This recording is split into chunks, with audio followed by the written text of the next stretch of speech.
विश्वानि देवसवितर्दुरितानि परासुव यद्भद्रं तन्न आसुव। ओम शांति शांति शांति। दिव्य जीवन के इस कार्यक्रम में आप सभी श्रोताओं का, दर्शकों का पुनः अंतःकरण से, हृदय की गहराइयों से हार्दिक स्वागत है, अभिनंदन है। महापुरुषों की सन्निधि, सज्जनों की सन्निधि, विवेकी जनों की सन्निधि, ज्ञान में, आयु में, अनुभवों में जो हमसे आगे हैं, उनकी सन्निधि, उनके संवाद, उनकी संगति से हमारे जीवन में दिव्यता आती है। और ऐसी दिव्यता जिससे हमारा जीवन भी और यह जगत भी सुंदरता से परिपूर्ण हो जाता है, दिव्यता भव्यता से परिपूर्ण हो जाता है। तो ऐसे ही हम गुरु की शरणागति को प्राप्त हों, गुरुओं के आशीर्वाद, गुरुओं के प्रियाचरण से हमारा कृतित्व और व्यक्तित्व निर्मल हो जाता है, पवित्र और पावन हो जाता है, शुचिता से युक्त हो जाता है। तो ऐसे हमारे परम पूज्य गुरु जी जो निरंतर हमको अपने अनुभवों से, अपने ज्ञान से हमको अभिसिंचित कर रहे हैं, अभिषिक्त कर रहे हैं, तो आप सबकी ओर से भी और मैं अपनी ओर से भी गुरु जी के चरणों में कोटिसा नमन वंदन करता हुआ। गुरु जी, पिछली कक्षा में हमने चर्चा की थी, आपके श्रीमुख से ब्रह्मचर्य की महिमा सुनी थी, और मुझको स्मरण आ रहा है आज से लगभग 11 वर्ष पहले योग ग्राम में जब हम रहते थे तो ब्रह्मचर्य की महिमा आपके श्रीमुख से सुनी थी, और उसमें बहुत ही सुंदर वर्णन है। हमारे लिए प्रेरणा का यह श्लोक ऊर्जा का संचार करता है। बिना ब्रह्मचर्यं न देवाधिदेव, बिना ब्रह्मचर्यं न देवोऽस्ति किंचित्, बिना ब्रह्मचर्यं न देवस्य सृष्टि, ततः ब्रह्मचर्यं जनः पालयन्तु, जनः पालयन्तु ततो ब्रह्मचर्यं। संसार में जो भी हम देख रहे हैं, जो भी प्राणी हैं, ब्रह्मचर्य के पालन से ही अपने जीवन का निर्वहन कर रहे हैं और अपने को आरोग्यता से परिपूर्ण कर रहे हैं। यद्यपि परम पूज्य गुरु जी से हमने पिछली कक्षा में बात को सुना, समझा, गुरु जी ने बहुत विस्तृत भी बताया था। पुनः युवाओं के लिए, युवतियों के लिए और जो प्रौढ़ अवस्था को पहुंचे हुए उनके लिए भी जितनी इसकी चर्चा की जाए उतनी कम है। अर्थात वेदों में तो बड़ी महिमा इसकी गाई है। सोम का रक्षण करें, अपने वीर की रक्षा करें, अपने ब्रह्मचर्य की रक्षा करें। तो आज पुनः गुरुजी मैं निवेदन करता हूं कि इसी चर्चा को और हमारे अंदर ब्रह्मचर्य की प्रतिष्ठा हो, हम उसका स्थापन कर सकें और अपने जीवन को दिव्यता से परिपूर्ण कर सकें। इस विषय में पुनः आप श्री का मार्गदर्शन। हमारा जीवन रस चाहता है जी। और रस जो है, एक तो हमारे भीतर उस रस की उपस्थिति है जिसकी खोज में वो बाहर ढूंढ रहा है, बाहर खोज रहा है, और एक रस जो उसे अंदर को प्राप्त नहीं मिलता। जिन लोगों को वो अंदर का रस उपलब्ध नहीं है, परिचय नहीं है, तो वो शब्द, स्पर, रूप, रस, गंध, बाह्य संसार में जो विषयों के रूप में इस संसार को हम देखते हैं, सुशब्द, सुस्पर्श, सुरूप, सुगंध, सुस्वाद, इन 5 इंद्रिय विषयों के रूप में रस की खोज करते हैं। या फिर हम कर्म के द्वारा अपने व्यक्तित्व का विस्तार करते हैं और उसके बदले में जो हमें वाह वाह मिलती है, प्रशंसा मिलती है, कीर्ति प्राप्त होती है, उस कीर्ति से हम रसान्वित होते हैं, रसानुभव करते हैं। मानी हमारे द्वारा किए गए कुछ अच्छे कर्म, उन कर्मों के बदले में जो हमें संसार शाबाशी देता है, आशीर्वाद देता है, उससे भी हमारे जीवन में रस का अनुभव होता है। जी। और एक रस का अनुभव हमारे को, हमारे हाथ में कुछ पावर, शक्ति, और उस शक्ति के बल पर जब हम अपनी जो अपने संकल्प होते हैं, अपनी जो इच्छाएं हैं, उनको पूर्ण करते हैं या करवाते हैं दूसरों से, जी। तो उस पावर से भी हमारे हाथ में जो शक्ति होती है, पद की शक्ति या किसी अन्य प्रकार की सामाजिक शक्ति, आर्थिक शक्ति, उस शक्ति के द्वारा जो हमें एक अहम की तृप्ति होती है, उससे भी हमारे जीवन में रस आता है। तो हम इन सब उपायों से जीवन को रसान्वित करते हैं। और ये सब भी यदि ना हो, जैसे कि आदमी क्लब में जाता है और तरह तरह के मनोरंजन के साधन खोजता है, पिकनिक के लिए जाते हैं, वो भी एक प्रकार के रस खोजने की ही प्रक्रिया है, अपने जीवन को रस से भरने की प्रक्रिया है। जीवन का ये सत्य तो निर्धारित हो जाता है कि जीवन रस के बिना खोखला हो जाता है और जीवन एकदम से जीने वाला अपने आप को मुश्किल में अनुभव करता है, एक एक क्षण उसका कठिन हो जाता है। जी।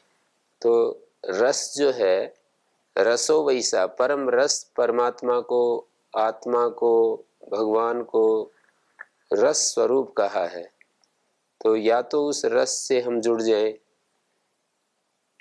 और वो तो काल से अनंतरित रहता है, मानी काल का व्यवधान नहीं उसमें, देश का व्यवधान नहीं, जी। और सब जगह, सब देश, सब काल, सब परिस्थितियों में वो उपस्थित है, मौजूद है। तो इसलिए या तो उस रस को हम उपलब्ध कर लें, जी। और यदि वो रस उपलब्ध नहीं होता है तो फिर जैसा संसार में हम देखते हैं उसी तरह से चलता है ये जीवन का क्रम।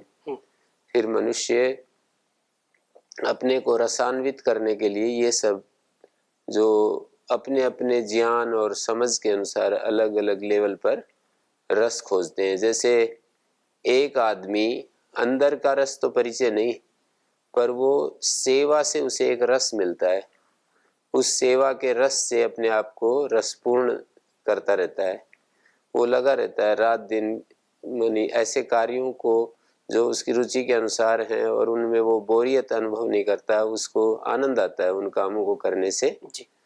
तो ऐसे कार्य के द्वारा मानी उससे दूसरे लोगों को भी मदद मिलती है, और उस प्रक्रिया से उसको, उसके भीतर एक उत्साह, प्रसन्नता आदि पैदा होता है। तो उस को भी रस कहते हैं। फिर ये रस नहीं मिलता है तो जैसे मैंने कहा कि भाई व्यक्ति अलग अलग प्रकार से अपने हाथ में शक्ति के द्वारा जो है उसके अहम की एक तृप्ति होती है, उससे भी रस अनुभव होता है। पर नीचे नीचे चले जाते हैं और फिर ये रस इतना ज्यादा तुच्छता में बदल जाता है, तुच्छ साधनों में बदल जाता है कि आदमी दूसरों को मार काट करके, हत्या के द्वारा और दूसरों को कष्ट दे करके भी, वो भी एक प्रक्रिया है, रस अनुभव करने की ही प्रक्रिया है। जिनका ज्ञान ठीक नहीं होता है और जिनमें कोई संस्कार नहीं होता है, फिर इसी तरह के रस से अपने आप को भरना चाहते हैं। माने कुछ कुछ ऐसी स्पर्धाएं होती हैं जिनमें बहुत ही ज्यादा दूसरों को कष्ट मिलता है, प्राणियों को कष्ट मिलता है, और उस कष्ट से भी देखने वाले दर्शक अपने आप को मन का रंजन कहते हैं ना, मनोरंजन करते हैं, मन को खुश करते हैं जी। और अपने आप को रस से भरना चाहते हैं। तो ये तो एक शास्त्र से और महापुरुषों से अनुमोदित जो रस के साधन है, वहां तक तो ठीक है। मानी परम साधन तो हमारे भीतर ही है। कुछ बिरले लोग होते हैं जो उस रस से जुड़ पाते हैं और अपने जीवन को हर क्षण, हर देश, हर काल, हर परिस्थिति, हर अवस्था में, हर समय वो रस से परिपूर्ण देखते हैं। ऐसे कम लोग होते हैं। बाकी जैसे कि कोई एक अध्यापक है, वो रात दिन अध्यापन कार्य में लगा रहता है, उससे उसको रस मिलता है। कोई एक व्यक्ति जो है पौधों की सेवा कर रहा है, उसने निर्धारित किया कि मैं पौधा लगाता रहूंगा और इनमें पानी दूंगा, इनकी देख रेख करूंगा। कोई खेती में लगा हुआ है, कोई अपना अन्य बिजनेस में, व्यापार में लगा हुआ है, कोई व्यक्ति जैसे इसी तरह का कोई ना कोई काम कर रहा है। तो इन सब प्रक्रियाओं से हमें रस का अनुभव होता है और रस से जीवन में, ये हमारे जीवन में इस तरह के जिसको हम काम कहते हैं, वो काम की उत्पत्ति नहीं होती। जब हम रस से भरे होते हैं तो काम के लिए कोई स्थान नहीं होता। नीरसता में काम उत्पन्न होता है। जिस काम शब्द का अर्थ, दो अर्थों में काम शब्द का प्रयोग होता है। एक तो व्यापक अर्थ में कहें तो कामना के अर्थ में, और दूसरा जो शरीर के अंदर एक काम तत्व है तो उसको भी काम कहते हैं। तो शरीर में काम की उत्पत्ति नीरसता में उत्पन्न होती है एक, पर जो योगी लोग बहुत उच्च चेतना में जो जी रहे हैं और इस सृष्टि में किसी दिव्य आत्मा का अवतरण देखना चाहते हैं, तो पर्पजली ऐसे लोग ऐसे एक माहौल क्रिएट करके और कुछ समय के लिए शरीर के अंदर काम को उत्पन्न करके और अपने द्वारा एक ऐसी दिव्य आत्मा का अवतरण करना चाहते हैं, तो वो तो उसको तो साक्षात भगवान का ही रूप का है। वो भी एक भगवान को ही बस उतनी देर के लिए वो एक शरीर के अंदर उस प्रक्रिया से गुजरना होता है, और वो तो उसको इसलिए कहते हैं कि वो तो ब्रह्मचर्य का एक अंग है जी। लेकिन इंद्रियों को सुखी करने के लिए, मानी अपने त्वचा इंद्रिय की तृप्ति के लिए, अपने आँख को तृप्त करने के लिए, अपने कानों को तृप्त करने के लिए जो तरह तरह के साधन अपनाए जाते हैं और उससे व्यक्ति अपने आप को रसान्वित अनुभव करता है, उनको तुच्छ साधन कहते हैं। उन तुच्छ साधनों के द्वारा हमारी ऊर्जा का महान अपव्यय होता है और चेतना जड़ता में चली जाती है और हम उस मूल स्रोत से हट जाते हैं। तो ऐसे उन विषयों को यदि व्यक्ति अपने रस का साधन बनाता है तो उसको एक प्रकार से उसको बहुत ज़्यादा पे करके और थोड़ी सी चीज़ प्राप्त होती है। बहुत ज़्यादा उसके लिए खर्चा करना पड़ता है और मिलता कुछ से एक क्षण के लिए, उसको कुछ क्षणों के लिए, समझ लीजिए कुछ क्षणों के लिए उसको एक, वो अपने आप को जो तनाव, खिंचाव और जो अपने आप को एक भार भरा जीवन अनुभव कर रहा था, थोड़ी सी देर के लिए उसको रिलीफ मिलती है, मुक्ति मिलती है जी। तो ये जो अपने अहम से मुक्त होने की जो स्थिति है वो हमें रस देती है। जब भी हम अपने अहम को भूल जाते हैं, वो हम शरीर भाव से यदि अपने आप को अलग कर लें तो अहम से मुक्त होते हैं। ज्ञान के द्वारा हम अहम से मुक्त होते हैं, या सेवा के द्वारा जब हम सेवक गायब हो जाए और सेवा हमारे से होती रहे, वहाँ भी अहम मुक्ति की स्थिति आती है। निरंतर हम गाय की, पौधों की या इस धरती माता की, इसको सुंदर बनाने के लिए हम अपने हाथ पैर प्रयोग करते हैं, पर उसमें दो तरह से ये काम होते हैं। एक तो अहम के साथ, एक अहम मुक्त होकर के। तो अहम के साथ जब हम करते हैं तो उसके साथ में कोई पर्पज होता है। जैसे कि कोई नौकरी करते हैं तो वो उनका पर्पज होता है कि हम 1 महीना तक ये काम करेंगे तो इससे हमें इतने पैसे मिलेंगे, इसके माध्यम से हम अपनी आवश्यकताओं को पूर्ण करेंगे, सामान खरीदेंगे, घर बनाएंगे, जो भी कुछ उनकी योजना होती है। तो वो तो एक प्रक्रिया है। मानी पैसा उनके सामने होता है तो उस पैसे के लिए, आजीविका के लिए वो काम करते हैं और उस कार्य से उनका जीवन का क्रम चलता है। फिर ये तो एक स्थिति है। मैं ये सारा विश्लेषण इसलिए करता हूँ कि इसके मूल में क्या है, क्यों हम विषयों में जाना चाहते हैं, क्यों विषयों का सुख लेना चाहते हैं जी। तो जैसे हम अपने जीवन को आजीविका के स्तर पर जब देखते हैं तो पैसा चाहिए, रोटी खाने के लिए पैसा चाहिए, मकान के लिए, वस्त्र के लिए, इन सब के लिए पैसा चाहिए, और वो पैसा ऐसे कहीं से मिलता नहीं है। वहाँ हमें दूसरों की जो आवश्यकताएं हैं उनको पूरा करना पड़ता है। पैसे के लिए हम कर्म करते हैं तो उससे हम अपने जीवन को चलाते हैं। एक पैसे का पर्पज नहीं होता है, यश कीर्ति के लिए कर्म करते हैं जिससे कि हमारे को कीर्ति मिले, तो वो एक स्तर है, उससे भी हमारे को सुख मिलता है। पैसे से चूंकि सुख मिलता है क्योंकि साधन उपलब्ध होते हैं और उससे हमारी जो आवश्यकताएं होती हैं वो पूरी होती है, तो उससे एक प्रकार का सुख मिलता है। तो वो भी आप श्री जैसा कह रहे हैं कि जो साधन है तो उसमें कितना भी हम धन संपत्ति लगा दें वो केवल क्षणिक सुख मिलेगा उससे। जी, लेकिन ये सही बात है, पर जो धर्म पूर्वक जब हम अपने शरीर से मेहनत करके अपनी बुद्धि का प्रयोग करके जब हम किसी इस अस्तित्व में कहीं ना कहीं अपनी भूमिका अदा करते हैं जी। तो और उसके बदले में पैसा लेकर के हम अपनी जरूरतें पूरी करते हैं, उससे हमें सुख मिलता है। देखा है ना, किसी को नौकरी मिल जाए तो कितना वो हर्षित होता है जी। कितना खुशियां मनाता है। नौकरी मिल जाए तो बहुत बड़ा, मतलब बहुत ही प्रसन्नता का माहौल, जीवन का लक्ष्य मिल जाता है ऐसा लगता है। उस प्रक्रिया से भी हमारे जीवन में रस तो आता है, तभी तो ऐसा होता है। जी।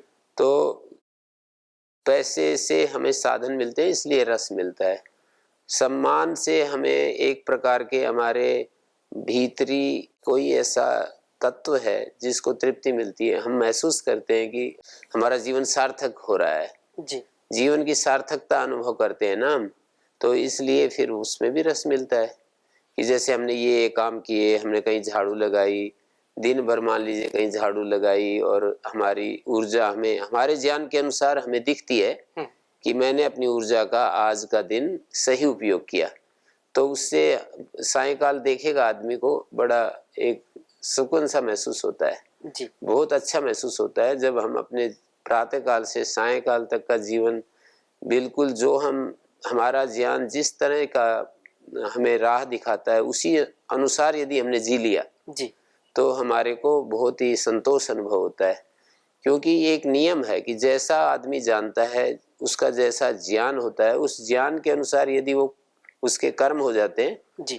तो वो ज्ञान के अनुसार कर्म एक कर्तव्य पूर्ति मानी जाती है कि उसके कर्तव्य जो थे वो पूर्ण हो रहे हैं। और जब जब भी कर्तव्य की पूर्ति हमारे द्वारा होती है और हमें फील होता है कि मैं अपना कर्तव्य पूरा किया, तो उससे हमें बहुत ही संतोष अनुभव होता है।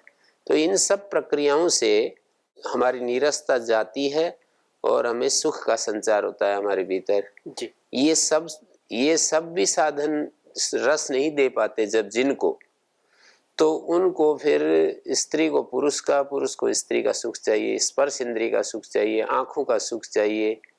और ये सबसे ज्यादा मतलब इंद्रिय सुखों में सबसे ज्यादा आंख का और स्पर्श इंद्रिय का जो सुख है जी। वो सबसे ज्यादा तीक्ष्ण बन जाता है हमारे लिए। फिर भोजन करते समय आदमी घंटों घंटों भोजन में ही विचार करता रहता है।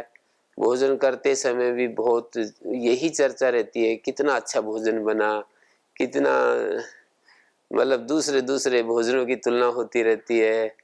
वो करने वालों को आप देखिए कितना, मतलब रसना इंद्रिय का जो सुख है, तो ये भी एक अलग प्रकार का, ऐसे ही कानों का सुख है। मानी जब व्यक्ति को कुछ ऐसा सुख नहीं मिलता जैसे कि सेवा से जो सुख मिलता है, आत्मा तो सुख स्वरूप है पर उसका परिचय नहीं, जी। हमारे पास होते हुए भी उसका परिचय नहीं। सेवा का सुख बहुत बड़ा सुख है पर उसको सब नहीं चाहते हैं, ले भी नहीं सकते। करना पड़ता है तन से मन से। हाँ, पुरुषार्थ भी करना पड़ता है पर उनको ये आइडिया में नहीं आता, हाँ। उनके ज्ञान में नहीं आता कि इससे जो सारी धरती मान लो यूं कहे कि हम तो सेवा करेंगे, हमें और कुछ नहीं चाहिए, काम करेंगे, हमें और कोई चिंता नहीं है, ऐसा नहीं कर पा रहे ना। कितने संख्या में लोग हैं जो इस भाव से किसी काम को, किसी गांव में कोई झाड़ू लगा रहा हो, गलियों में सफाई करे और वो ये ना सोचे कि मुझे इससे कुछ नहीं चाहिए। मानी ये बहुत ऊंची स्थिति है ना, तभी तो मतलब नहीं कर पाते।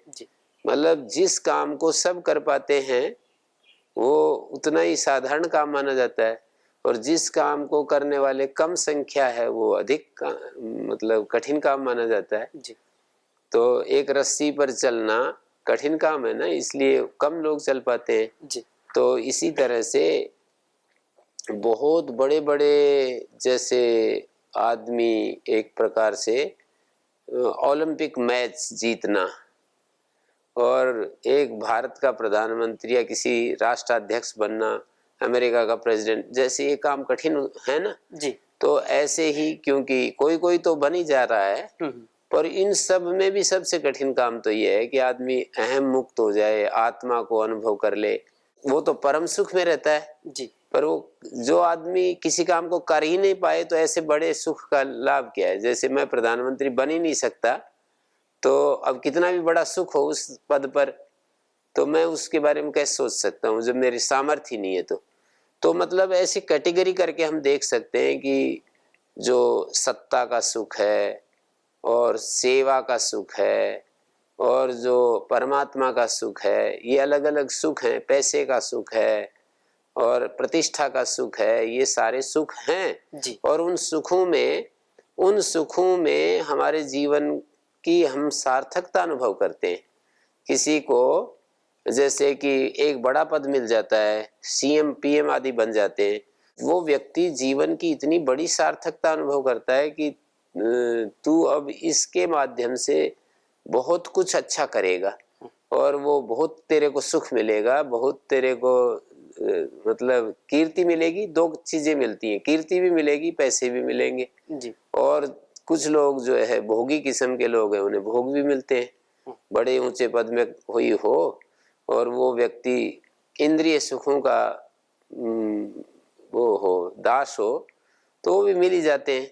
जी तो इस तरह से कुल मिलाकर के मेरे को ये समझ में आया कि यदि हमारे जीवन में सरसता हो तो काम के लिए कोई उत्पत्ति की जगह नहीं है, कामोत्पत्ति के लिए कोई स्थान नहीं है। यदि हमारे जीवन में सरसता यदि आ जाए तो, और सरसता के साधन तो बहुत हैं, जैसे कि हम कोई भी काम करते रहें, अपने आप को उसमें पूरा डाल दें। जी विद्यार्थी पढ़ाई करता है तो उसमें पढ़ता रहे, और कहीं उपदेश सुनना है तो वो सुने, कहीं कुछ लिखने की बात आती है तो वो लिखते रहे। जी इस तरह से हम अपने आप को यदि किसी एक एक काम में लगा देते हैं, एक एक विचार में हम अपने आप को लगा देते हैं, तो ब्रह्मचर्य का तो यही अर्थ होता है ना कि ब्रह्म में विचरण करना, विषयों में विचरण न करना।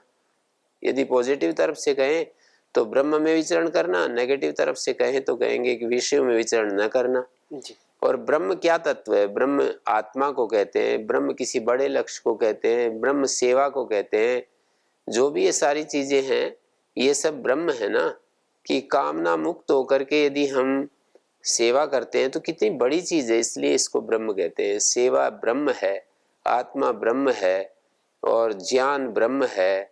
तो इन सब ज्ञान की खोज करना, जीवन के रहस्य को खोजना और शास्त्रों के तात्पर्य को खोजना, ये सारे जो लक्ष्य हैं ये ब्रह्म है। इनमें यदि विचरण करें, शास्त्रकारों का क्या अभिप्राय है, इसमें रात दिन यदि खोए रहें तो इंद्रिय सुखों कहाँ ध्यान आएगा। जी ये इंद्रियों का जो सुख है वो तभी आता है जब हम अपने जीवन का वो जो वास्तविक सुख है उसका हमें परिचय ना हो और जीवन जो है नीरस होने लगे, तो फिर हम ऐसे उपाय खोजते हैं।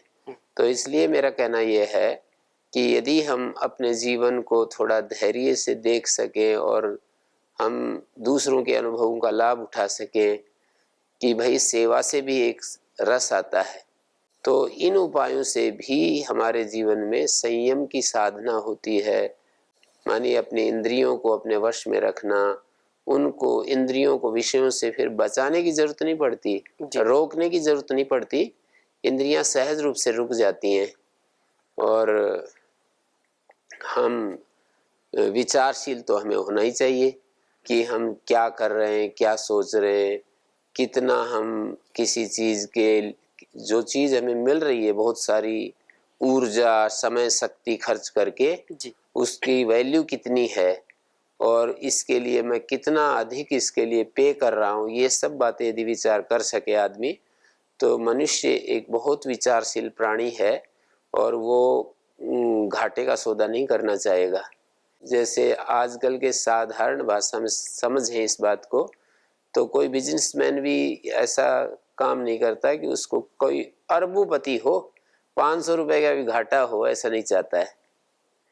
मतलब लाभ कुछ नहीं या बहुत थोड़ा लाभ हो, घाटा 500 का है, लाभ 20 रुपए का हो रहा है, तो ऐसा कोई बिजनेसमैन जो है जी काम नहीं करना चाहता है। तो हम भी यदि विचारशील होकर के जिए तो हमें पता लगता है कि ये कैसे जीवन की ये जो धारा है कि क्या है और कैसे इसमें हमें देखना चाहिए जीवन को। जी।